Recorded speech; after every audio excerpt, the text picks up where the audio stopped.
With that little intro starts Mission Impossible, based on TV series, classic one. And here's the introduction. Because every episode of that show started with an introduction of basically telling what's been going on with futuristic, with something like you could say combination of laptop and a DVD. So yeah. So yeah.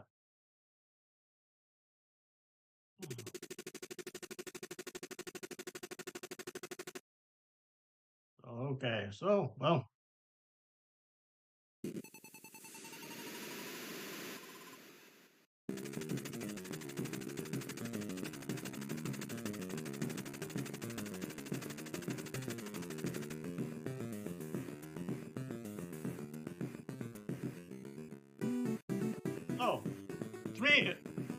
Three field agents of the IMF, discounting their basically field commander Jim Phelps and Shannon, who had actually been as a background been infiltrated into Dr. O's secretary.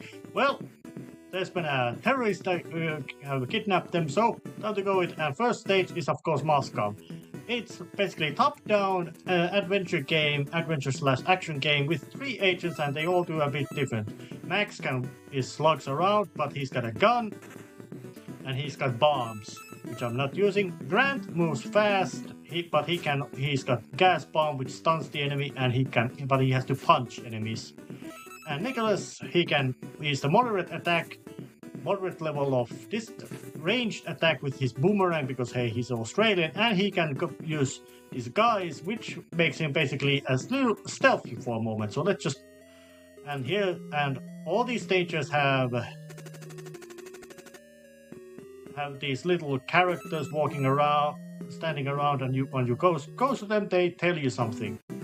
And I'm not gonna go through the full level playthrough of these. And hostile enemies, we usually yell that yep, that's it, yell that yep, you, and then they get angry. And every stage, there's 6 of them, actually 4 of them. Yeah, that guy tells you that yep, go to the alley. Well, there's only one way to go, and that would be the alley. And they would, but yeah, getting stomped into by car is instant death, but it's quite funny. And these green guys, I don't know why they would be here. Why would they be so hostile towards a regular guy? I don't know. But these doors are also something that you can only open with Grant. Others don't know how to open them. So keeping all your agents alive is imperative, especially Grant. But you shuffle through these numbers, and when you hear that special sound, it tells that yep, that's the code.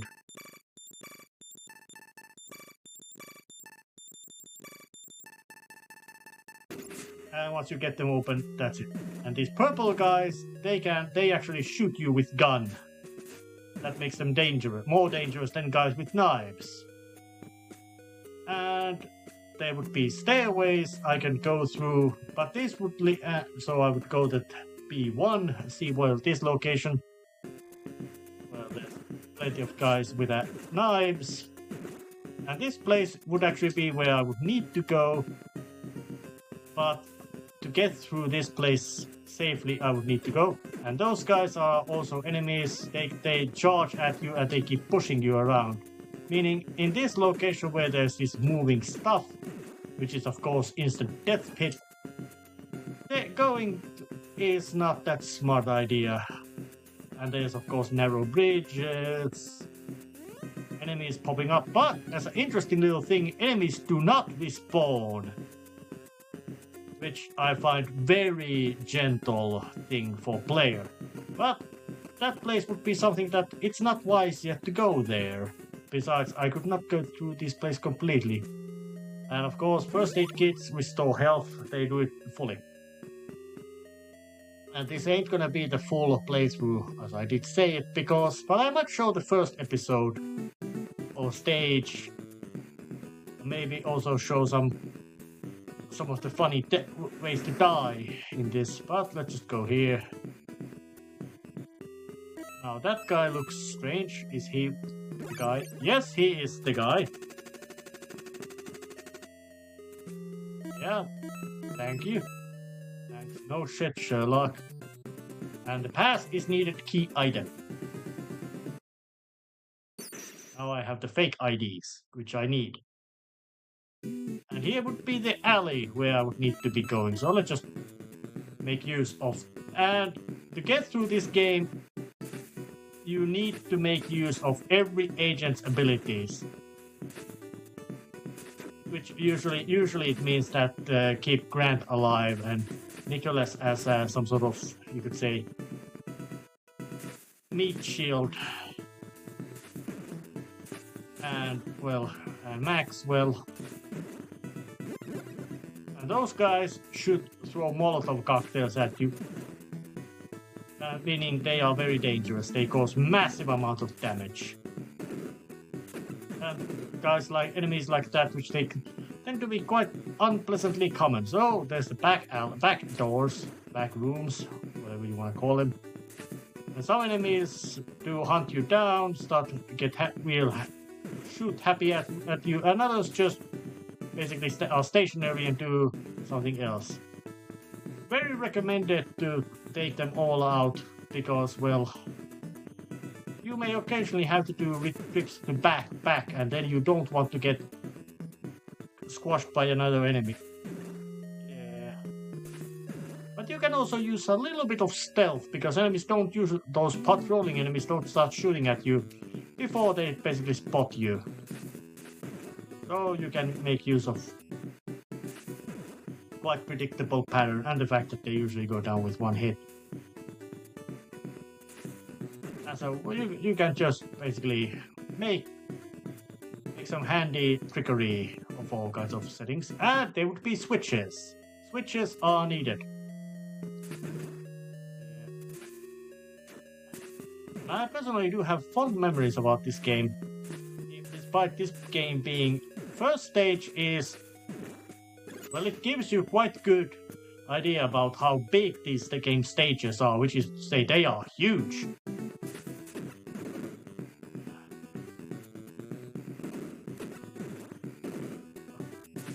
But so I have to say that the final stage, aka stage 6, is something like you could say it's almost as big as other three, this kind of, you could say, regular stages. Two other stages are action stages, which is to say a boat chase and a ski chase stages, you could say. They are fun, but they are fun, quick action stages. Nothing strange about that. But in much as other sense, they are not really that interesting. They are not the main gameplay. Now, if I had not pressed the switch, that wall would be moving and would also be quite bad for me because then there would be a big risk that it would shove me into the deadly sludge. So, where I'm not intending to go. And of course, this being Konami from age when Konami actually were quite rational about what kind of games they were trying to make and how they would be running their business. This game has, you could say, very good technical presentation. So, how and why they decided to make the license a old spy series, which I have to say is one of the, you could say, really good spy series because, well, it's basically much of a case of team show about teamwork, and the team is shown to be competent. Everybody's got their own special niche that everybody else basically agrees upon, that this guy is the best at that part, and it's all about just basically laying out pieces for the team to do their job, which usually means that there's some sort of villain of the episode who has to be whose downfall has to be organized in subtle manner. And of course, but in this game, that would not be the plot. And going forward in this, now I don't know why they would want to go to a Moscow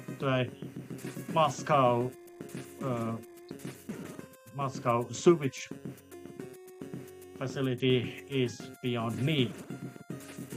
Why there would be need for that kind of visit, impossible to say. But there would be also this exit, which opens a basically hatch to the street. Of course, it would then allow you to get back there quickly. Just a little bit of, you could say, gameplay convenience. And this game has actually quite, despite its lineage and era when it was made, has quite lots of that. Although, of course, enemies tend to go a bit differently.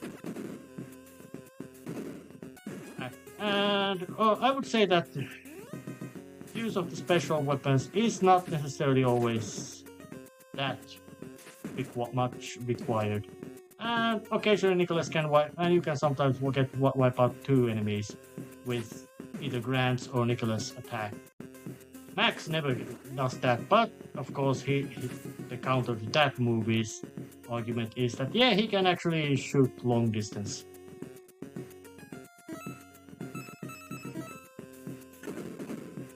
Like this. So that was a bit of unnecessary move.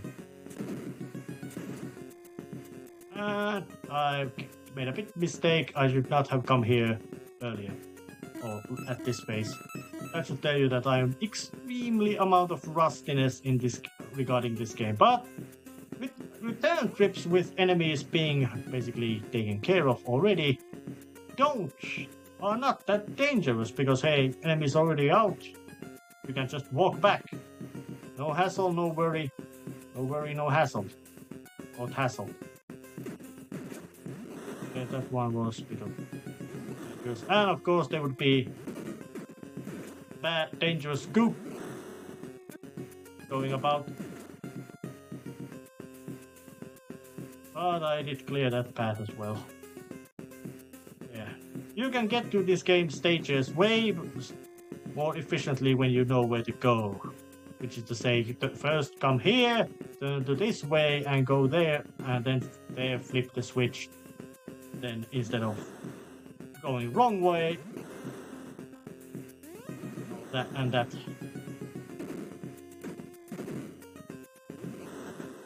And these red and black doors are interesting in the sense that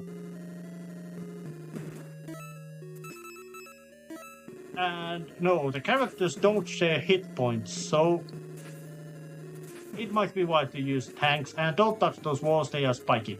They go stained. But pressing that switch... well, he says something about, yeah, use the switch. Be worried. Be worried or you die.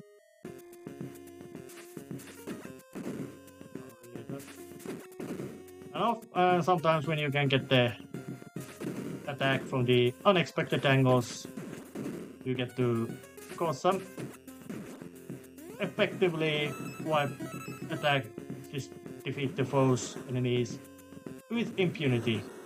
Now, plot-wise and the basic gameplay and the premise of the TV show don't mix that well in this game, but to say they mix well enough.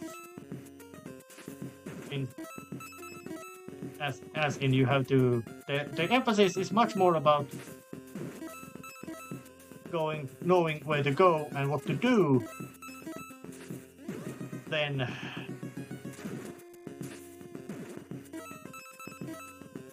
than in big flashy action sequences. So yeah, this game does have boss fights and all, and that kind of game necessities, but they are very much much less difficult than the normal, you could say, stage hazards and relentless gauntlets of grueling gauntlets of enemies you have to face. And of course, there's also damaging traps and death pits and all that. And I would say that the graphics is real nice. That they added animation to that little sewage water. It is not fancy animation, but it's very but it works well enough. Gives you a real sense of that. Yeah, there's, well, of course it gives you a sense of there's flow, because, well, there is flow, there's movement. Very simple trickery, but very impressive in that kind of sense. And you can also stand on those little extra pipe pieces and all that, which is also a nice little touch. And of course, if you walk off to the brick, then you die. And of course, because I already cleared the path, I have no problem just walking right through this previously uncleared gauntlet. So even the wrong path, if you take it and clear out the enemies, serves the gameplay benefit. You don't have to battle through it again. So there's lots of, you could say, difficulty, but there's also lots of conveniences. Now I can get through this, so...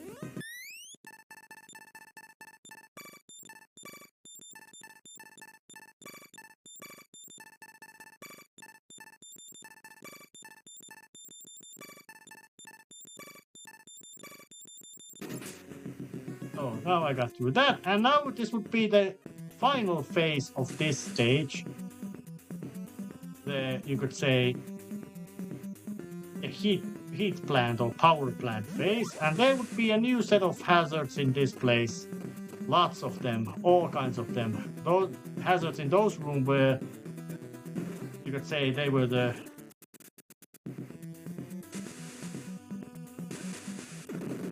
And there's another hazard. There's just plenty of environmental hazards in this game introduced at this phase. The pipe spitting steam, death pits of various kinds.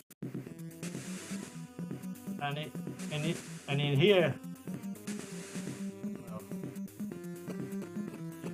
a little bit of a graphical glitch regarding that room, but of course there would be also these giant lasers. Path is showing where to go, and in this room is basically a maze of these heating apparatuses. And no, you really don't need to go through any of the, you could say, dangerous paths to get through this stage, unless of course you want that health kit, which you might want to get. But I would say that for NES, these kind of big rooms, action set piece rooms, with upwards and down sideways scrolling, were quite impressive little, you could say, technical. But that room, so of course all the agents are powerful, fast enough to push against these paths, and there would be 3-4 paths out from here as well. So there's lots of areas to go through. Of course, here would be another room with grid floors and psychopaths with flamethrowers at the other sides of the room floor, basically just eager to blast you out with a flamethrower. So, but of course, this is not that kind of maze that you can't just get through with a normal way. And these would be a alarm switch danger.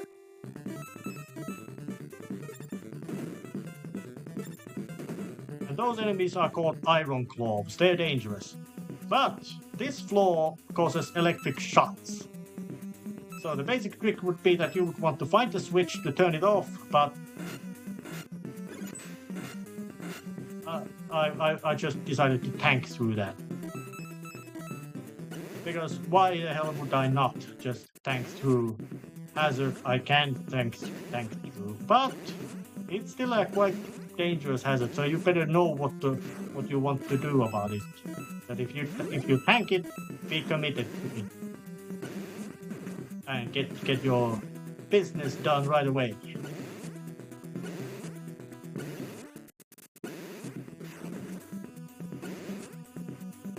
Once again, I got... And these robots are, of course, are also unkillable. So there you could say that there's also some sort of, you could say, proto-stealth gameplay involved. I think that might have been unnecessary. Yeah, those robots unkillable, but unnecessary as well.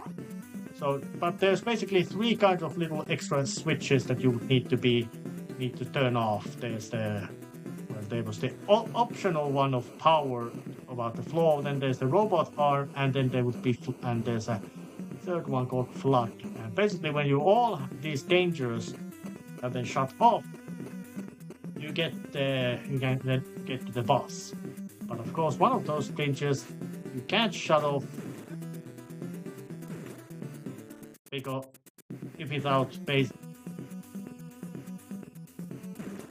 without you making use of the passport. So if you had not used the passport, you would be in trouble. And there would be a room with laser traps. Walk through those traps when they're active, and alarm bells go off. You have to deal with iron claws and all that. They are relentlessly aggressive and dangerous, but there's only 4 of them always coming, so you can anticipate them very well. And once they've been annihilated, the basic trap goes off. But there's also the catch that if that room had some sort of first aid kit or something and you wanted to get it, alarm bell deletes it. I don't know why. Maybe something to do with sprite memory or rearrangement of rooms. But that would be kind of bad. And those rooms may get very complex about where to go and how to go. So difficulties. And those glowing beams also have limited range of where they can shoot or blow.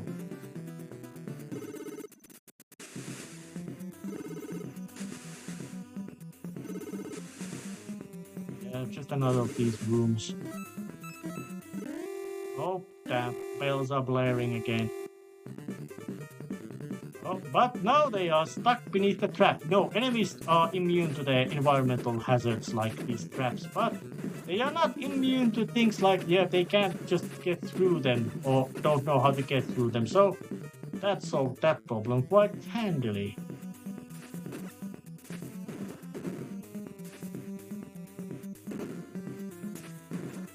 Oh, yeah. Now I'm just walking this path. And normally enemies would get very hostile and violent if you decide to attack them while you're wearing the stealth gear. And this path is basically looks more dangerous than it is. It's just a matter of walk through fast. Don't stop. Don't try to push against them. But this room, if you had gotten here without turning off the switch, it would kill you. There would be a huge wave of sewage coming towards you once you get far enough. It breaks you and you die. Dramatic, and dangerous. But this music tells that, yep, you're approaching the boss. And this room also would have been something that you can't get through because those robot arms would have shoved you off to the death pit. So let's just go and see what kind of boss the stage has.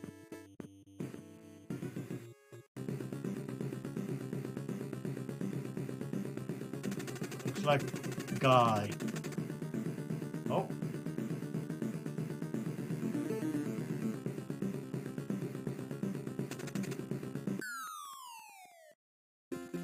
Yeah, that was a boss fight.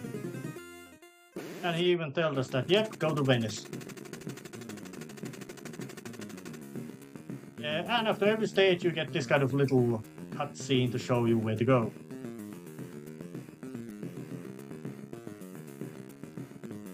Nice little animation. And this is the action sequence. this case, agents ride a boat, and it's a matter of... and there's other boats, and there's water skis coming up. Boats cause damage. They shoot at you. Jet skis, you can just ram right through them. And sometimes you might want to do something awe-inspiring, like jump in here. And there's even a helicopter attack, of course, in this kind of action sequence. And music is real good.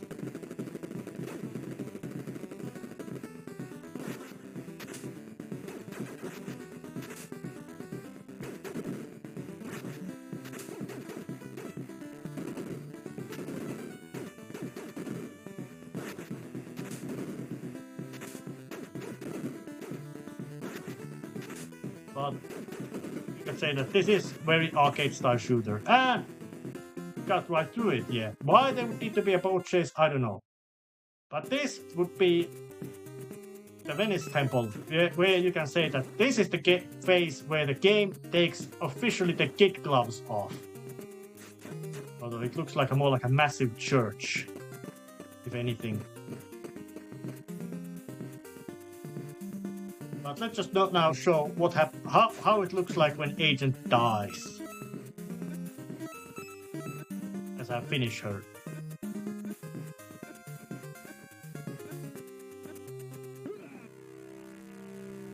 Nice little death screen.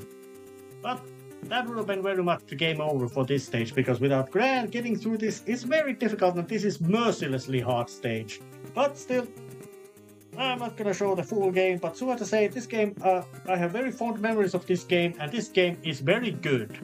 It's hard, and it's kind of just 4 main stages, feels so. But the fact that first stage was that long should tell you that this game has a lot of gameplay to do it, especially because this is very much a battle of attrition. I would say that this might be, discounting the last stage, the hardest stage of the game, of the 4 main action stages. Yeah, 4. Final stage, of course, is the most difficult because of it's so long, but this is definitely the most difficult in general sense. So yeah, so this was this little review. I would say that this game gets 8 out of 10, 85 points out of 100. It's got flaws and unrelenting gameplay difficulty, but it's still a good game.